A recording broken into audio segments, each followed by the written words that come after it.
ولا ماوەی 1-2 سەعاتە 2 تاکو 3 سەعات سەیرتەکرد لە وڵاتێکەوە لە وڵاتێترە دۆزیەوە لە پیاوە سێبەرەکانی جیهان بوو لەبەر ئەوە توانی ئەم فەیلقی قودس بەرزکاتەوە.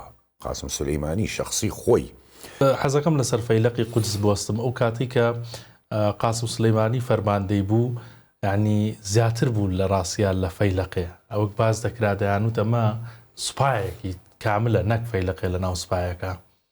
ئێستا فەیلقی قودس ئەو کاریگەری ماوە ئەوەی سەردەمی قاسم سولەیمانی کە فەرماندەی بوو. سەگەر باسی فەیلقی قودسکەین لە بیدایەتیەوە باش يعني تشكيلي فەیلقی قودس طبعا فەیلقی قودس لە نەوەتەکان ئەمە تشکیل کرا چونکە پێشەوە تشکیلاتی تر هەبوو لە ئێرانە کاتێککە کێشەی بڵێن نیوان ئەفغانستان و ئێرانە کە ڕوویدا ئەو دوولوماسیە ئێرانیانەیان کە کوشت لە سەفارەی ئێرانی لە ئەفغانستان ئێران بە تەمای شەڕ بوو لەگەڵ ئەفغانستانە بەڵام عەلی خامنەئی توانی ئەو شەڕە ڕابگرێ و بڕیاری گۆڕانکاریدا لە فەیلقی قودس چیان هەڵبژارد؟ قاسم سولەیمانی. قاسم سولەیمانی پیاوێکی مخابرات نییە، قائدێکی مەیدانیە. ئەگەر بگەڕێتەوە بۆ مێژووی ئەو زەلامە طبعا وەلایەکی مطلق عقیدەیەکی زۆر سەیری هەیە بۆ مرشد بۆ مەرجعیەی ئێران، یعنی یەک وەفادارێکە بە شێوازێکی زۆر سەیر و عەجیب قاسم سولەیمانی.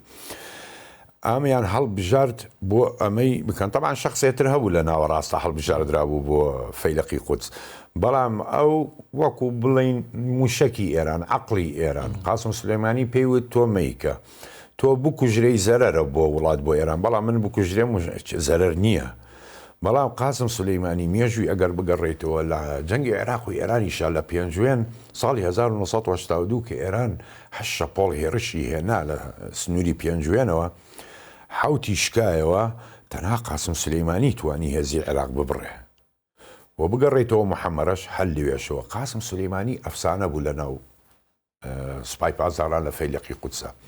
ئەگەر بیبینیتن لە هەموو شەڕێکا لە پێشەوە بوو دەست بەجێ ئامادە ئەبوو هەتاکو سەربازەکانی خۆی یانی ئەفسەرەکان و سەربازەکانی خۆی بە ئەفسانە دایەنەنە لە تەمەن ژیانیشە ئەگەر سەیریکەی قەمسەڵەیە درعی لەبەر نەکرد وەکو ئەفسەرەکانی تر و ئەوانە دایمان قەمیسێک و هەین لە و لە ماوەی 1-2 سەعاتە 2 تاکو 3 سەعات سەیرتەکرد لە وڵاتێکەوە لە وڵاتێترە دۆزیەوە لە پیاوە سێبەرەکانی جیهان بوو لەبەر ئەوە توانی ئەم فەیلقی قودس بەرزکاتەوە.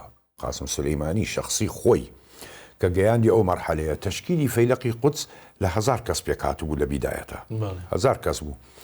لە 2006 لە شەڕی حزب الله و ئیسرائیل قاسم سولەیمانی خۆی سەرپەرشتی شەڕەکەی کرد لەوێنانە لە ناو حزب الله لە خەتی پێشەوە ئەو لێوێ سەرپەرشتی شەڕەکەی کرد بۆیە حزب الله ئەو سەرکەوتنەی بەدەستێنا بەرامبەر بە ئیسرائیل ئەو کاتەیە.